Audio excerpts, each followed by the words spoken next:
Hello everybody, this is Mahendra Sahu and once welcome to MS Classes। MS Classes के इस channel पे आज हम एक नई सीरीज़ स्टार्ट करने जा रहे हैं, that is objective question series for all the CBSE students from class 6 to 10th। इसमें हम क्या डिस्कस करने वाले हैं, इसमें आपके जो भी MCQs क्वेश्चन पूछे जा रहे हैं पूछे जाएंगे आपके अपकमिंग एग्ज़ाम्स में, उनसे रिलेटेड सारे इम्पॉर्टेंट MCQs यहाँ पे हम कवर करने वाले हैं। जिसमें आज हम स्टार्ट कर रहे हैं जियोग्राफी का most important chapter natural vegetation and wild life, जो कि क्लास 6, 7th, 8th, 9th सारी क्लासेस में ये चैप्टर मेंशन है। तो जितने भी MCQs इम्पॉर्टेंट इस चैप्टर से रिलेटेड है वो आज हम डिस्कस करने वाले हैं। और यदि आप इन चैप्टर्स के MCQs को सॉल्व करना, इनके साथ डील करना आसानी से लर्न कर लेते हो तो अपकमिंग एग्ज़ाम्स में ये आपके लिए बहुत ज़्यादा फ़ायदेमंद होने वाले हैं। ओके, छोटे छोटे वीडियोस होंगे बट बहुत ज़्यादा इम्पोर्टेंट होंगे। Okay, so let's start. यहाँ पे हमने सिर्फ क्वेश्चन लिया है, क्वेश्चन के डायरेक्ट आंसर लिए हैं। जब क्लास में जब आपके एग्ज़ाम्स होते हैं तो उनमें आपको 1, 2, 3 एंड 4 MCQs मिलते हैं, 4 ऑप्शंस मिलते हैं, है ना। सो आप उनके साथ डील कर सकते हैं। यहाँ पे हमने डायरेक्ट क्वेश्चन लिया है और ये 1 मार्क्स क्वेश्चन लाइक MCQs के लिए तो इम्पोर्टेंट है ही है। साथ में आपके जो 1 लाइनर क्वेश्चंस पूछे जाते हैं, 1 वर्ड में आंसर पूछे जाते हैं, या कई बार 2 मार्क्स में भी जो क्वेश्चन पूछे जाते हैं, है ना, उनके लिए फिल इन द ब्लैंक्स जो होते हैं ऑब्वियसली फॉर 1 मार्क्स उनके लिए, और साथ ही साथ मैच द कॉलम सभी में बहुत इंपॉर्टेंट होने वाले हैं, है ना। सो जैसा कि मैंने आपको पहले ही बता चुका हूँ, from class 6 to class 9th, है ना, सारी क्लासेस में ये chapter natural vegetation and wild life cover होता है। तो सारी क्लासेस के लिए वीडियो मोस्ट इम्पॉर्टेंट होने वाला है और ये पार्ट 1 है। ठीक है, चलिए स्टार्ट करते हैं। First question is forest that are grown around the equatorial region are called, है ना। सिंपल क्वेश्चन है, क्वेश्चन आपको समझ में आ गया होगा क्योंकि ऑलरेडी टॉपिक्स कवर हो चुके हैं। Forest that are grown around the equatorial region, आपको सारी चीज़ें यहाँ पे नहीं समझनी है, सिर्फ इतना समझना है कि इक्वेटोरियल जो रीजन होता है, भूमध्य रेखा वाला जो क्षेत्र होता है, उसके आसपास जो फॉरेस्ट ग्रो करते हैं, है ना। आपको पता है मैप में भी हमने डिस्कस किया था, इक्वेटोरियल रीजन ये होता है और इसके आसपास के क्षेत्र में means forest that are grown between tropic of cancer and tropic of capricorn, है ना, उन फॉरेस्ट को हम क्या बोलते हैं। तो डायरेक्ट आप यहाँ पे आंसर देख सकते हैं, ट्रॉपिकल एवरग्रीन फॉरेस्ट और इक्वेटोरियल रेन फॉरेस्ट, दो नाम से यहाँ पे जाना जाता है, ट्रॉपिकल एवरग्रीन फॉरेस्ट और equatorial rain forest. Okay, so I hope you have got answer of this question. Let's move to the next question. This is what do you mean by deciduous forest? Question बहुत ही important है, MCQs के साथ साथ 1 marks और 2 marks में तो अक्सर पूछा ही जाता है ना। सो what do you mean bye deciduous forest, क्या होता है डेसिडियस फॉरेस्ट का मतलब। सिंपल डेफिनेशन होती है, डेफिनेशन के फॉर्म में भी पूछ लिया जाता है और MCQs के लिए तो फेवरेट क्वेश्चन है। सो ट्रीज, प्लांट्स या फॉरेस्ट, कुछ भी आप बोल सकते हैं, फॉरेस्ट के लिए पूछा जाए, ट्रीज के लिए पूछा जाए, प्लांट्स के लिए पूछा जाए, दैट सैड देयर लीव्स, है ना, shed their leaves in a particular season और shed their leaves in a dry season. कोई भी प्लांट्स या ट्रीज जो होते हैं वो ड्राई सीजन में या फिर किसी एक पर्टिकुलर सीजन में अपने लीव्स को साइड कर देते हैं, पत्तियों को ड्रॉप कर देते हैं, पत्तियों को गिरा देते हैं, तो उन्हें हम क्या बोलते हैं, डेसिडियस फॉरेस्ट बोलते हैं, है ना। So you will remember this point also, plants और trees that shed their leaves in a particular season, shed their leaves ये वर्ड आपको याद रखना है, are known as a deciduous forest. Okay, so this is the second question. Next question is what do you mean by evergreen forest. Simple question है but confusion create कर देता है many time during the exam, difference between evergreen forest and deciduous forest, that's why we have mention here both type of question, है ना। You will remember about also the deciduous forest and also you will remember about the evergreen forest. So what do you mean by evergreen forest, obviously ये word आप evergreen जैसे ही देखोगे आप समझ जाओगे कि सदा हरे भरे होने वाले फॉरेस्ट, है ना। सो ट्रीज और plants that do not set their leaves in a particular season, it is just opposite to deciduous forest, है ना। ट्रीज और plants that do not set their leaves in a particular season are known as a evergreen forest. Okay, तो आपको समझ में आ जाएगा कि जो भी प्लांट्स और ट्रीज किसी एक पर्टिकुलर सीजन में या अपने प्लांट्स की जो लीव्स हैं उन्हें ड्रॉप नहीं करते हैं तो उन्हें हम क्या बोलते हैं, एवरग्रीन फॉरेस्ट, है ना। ये तो आपको पता होना चाहिए, चाहे वो ट्रॉपिकल हो चाहे वो टेम्परेट हो, किसी में भी हम उन्हें ले सकते हैं, एवरग्रीन फॉरेस्ट होते हैं। Okay, so let's move to the next question. Name of the trees that are famous for its medicine value. Most important question, ठीक है। यहाँ पे आपको बताना है उस ट्री का नाम जिसकी मेडिसिनल वैल्यू होती है या मेडिसिन के फॉर्म में यूज़ किया जाता है ना। So you will remember name of this tree, it is cinchona tree, है ना, it is cinchona tree and we obtain quinine to this cinchona tree and that is useful for the treatment of malaria. I hope you have heard or you have read about of this medicinal plant in your previous class also. Okay, so you will remember Cinchona tree, we obtained quinine to it and that is useful for the treatment of malaria. Okay, you will remember it is a medicinal valuable plant. Okay, let's move to the next question. Mediterranean vegetation are found around the region. Okay, this is very important and very easy question. यदि आपको समझ में आता है तो बहुत easy है, otherwise कई बार आप इसे सॉल्व नहीं कर पाते हो क्योंकि आपको लगता है कि ये क्या आ गया है। Firstly you will remember about the pronunciation of this Mediterranean. Mediterranean vegetation are found around the region. In which region Mediterranean vegetations are found? So specially you know answer of this question, this vegetations are found around the Mediterranean region, है ना। आपको पता है Mediterranean या जो भूमध्य सागर है, हमने क्लास में भी डिस्कस किया है ऑलरेडी, भूमध्य सागर जो है उसके आसपास जो वेजिटेशन पाई जाती है उसे हम क्या बोलते हैं? उसे हम मेडिटेरियन वेजिटेशन बोलते हैं। And what is the location of Mediterranean Sea? तो you will get answer of this point in your next question. अभी आपको मेडिटेरियन की लोकेशन भी हम बताने वाले हैं, तो you will remember Mediterranean vegetations are found around the region of Mediterranean Sea. Okay, let's move to the next question.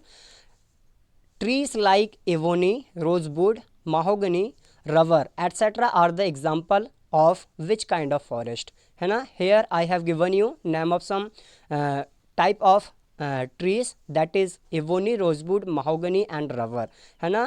and you have to identify type of the forest, है ना, किस टाइप की फॉरेस्ट में ये trees जो हैं वो पाए जाते हैं, है ना। So again you will gate 3 and 4 options also and what is the correct answer of this question? these all type of forest are the these all type of trees are the example of tropical evergreen forest, also you can call equatorial forest, है ना। So you will remember जो इवोनी, rosewood, mahogany या rubber के जो plants होते हैं, rubber के जो ट्रीज होते हैं वो किस प्रकार के फॉरेस्ट का एग्जांपल है? ट्रॉपिकल एवरग्रीन फॉरेस्ट जो सदा हरे भरे होते हैं, है ना। या इक्वेटोरियल फॉरेस्ट जो कि इक्वेटर लाइन के आसपास पाए जाते हैं, उनका एग्जाम्पल होता है क्या? ये इवोनी, रोजवुड, महोगनी। हमेशा क्वेश्चन में पूछा जाता है क्योंकि स्टूडेंट्स को इनमें कन्फ्यूजन हो जाता है, पता तो होता है बट कन्फ्यूज हो जाते हैं वो, इसीलिए you will remember direct question पूछा जाता है these all plants are the example of which type of forest? So these all plants are the example of tropical evergreen forest or equatorial forest. Okay, let's move to the next question. What is the use of tropical evergreen forest? It is most important question also, not only for middle class student but also for 9th or 10th students. Okay, so what is the use of tropical evergreen forest? दो famous use tropical evergreen forest के होते हैं, ज़्यादातर हर class में यही में मिलते हैं, है ना।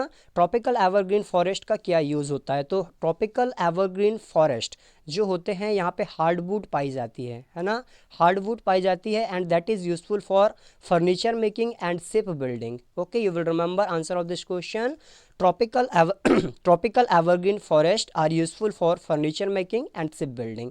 It is most important question. Okay, next question is, again I have taken you example of some famous trees, sal, devdar, bamboo, sandalwood etcetera are the example of which kind of forest. अभी हमने देखा था कुछ forest जो कि tropical evergreen थे, उनके example. आप यहाँ पे डायरेक्ट या तो आपसे क्वेश्चन में एग्जाम्पल देके उनका नाम पूछा जा सकता है या फिर नाम देके डायरेक्ट उनका एग्जाम्पल पूछा सकता है ना। So you will remember this both kind of question, है ना। So this sal, devdar, bamboo and sandalwood are the example of tropical deciduous forest. You will remember tropical deciduous forest means forest that shed their leaves in a particular season, that is known as a deciduous forest, and sal, devdar, bamboo, sandalwood etc are the example of this tropical deciduous forest. Okay, so I will you will also remember this point, it is most important question for you that has asked many times during your exam. Okay, what do you mean by taiga? This is also most important question, taiga क्या होता है, ठीक है। सो it is a coniferous forest that lies in cold temperate zone. You will remember also, as I told you during the class, this is the equator line, and around the equator line tropical evergreen forests are found. Second type is temperate evergreen forest और temperate deciduous forest. Temperate evergreen और temperate deciduous कहाँ पे पाए जाते हैं? Tropic of cancer के ऊपर वाले क्षेत्र में और ट्रॉपिक ऑफ कैप्रिकॉर्न के नीचे वाले क्षेत्र में, स्पेशली जो 40 डिग्री टू 50 डिग्री का एरिया होता है वहाँ पे पाया जाता है टेम्परेट फॉरेस्ट, है ना। सो जो टेम्परेट फॉरेस्ट वाले रीजन्स होते हैं, या 50 टू 55, 50 टू 60 डिग्री वाला जो रीजन होता है, you will remember 50 to 60 degree around का जो रीजन होता है टेम्परेट रीजन, है ना, temperate zone, cold temperate zone. Specially आपको पता है इतनी ऊपर या इतने नीचे पोल्स वाले एरिया में हम जाएंगे तो कोल्ड रीजन ही होता है। तो वहाँ पे जो फॉरेस्ट पाए जाते हैं in which shape, in coniferous shape, है ना, शंकु के आकार में ये पाए जाते हैं, इन्हें क्या कहा जाता है? टैगा कहा जाता है। ओके, जो सिंपल है, I have given you answer here, then you will remember taiga coniferous forest that lies in cold temperate zone. Direct question आता है, सो आप इसे कवर कर सकते हैं। Next, what is the location of Mediterranean sea? Before 2 and 3 question I have ask you about the Mediterranean forest, है ना। Mediterranean forest are grows in which region? Then I have told you it is around the Mediterranean region और Mediterranean Sea. So this question is what is the location of Mediterranean Sea? आपको Mediterranean Sea की location याद रखनी है, क्योंकि around the Mediterranean Sea Mediterranean vegetations are grown, है ना। जो मेडिटेरियन सी है उसके चारों ओर मेडिटेरियन वेजिटेशन ग्रो करती है, तो इसकी लोकेशन क्या होती है? तो एज यू नो, जो मेडिटेरियन सी है उसके लोकेशन की यदि हम बात करें तो this is the rough map of Asia continent. Suppose this is Europe and this is Africa continent, है ना। ये हमारा एशिया हो गया, एशिया के वेस्ट में चले हम तो ये यूरोप कॉन्टिनेंट हो गया और ये एशिया कॉन्टिनेंट हो गया। So southern part of Europe continent and northern part of Africa continent, obviously this is the location of Mediterranean Sea, है ना। ये पॉइंट आपको याद रखना है। Southern part of Europe continent and northern part of Africa continent, this is the Africa continent. इनके बीच में क्या पाया जाता है? मेडिटेरियन सी पाया जाता है। और स्पेशली बात की जाए तो एशिया के वेस्ट डायरेक्शन में ये आ जाता है ना। तो यहाँ आपने मेंशन किया है south Europe, northern part of Africa, southern part of Europe, northern part of Africa and western part of Asia.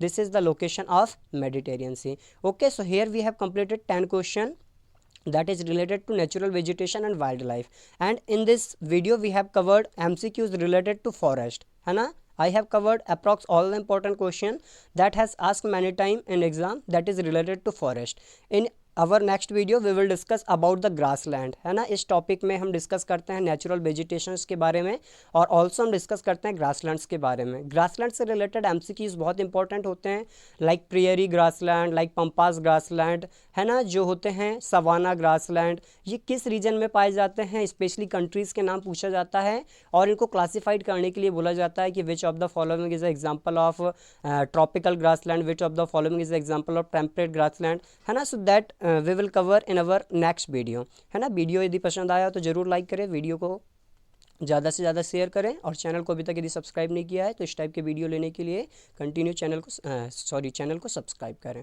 ठीक है। बहुत ही इंपॉर्टेंट क्वेश्चन है, आप चाहो तो इनके नोट्स बना के अपने पास रख सकते हैं सारे during the exam. It is very important for your revision. Okay, so it is sufficient and it is the first part. Okay, thank you so much.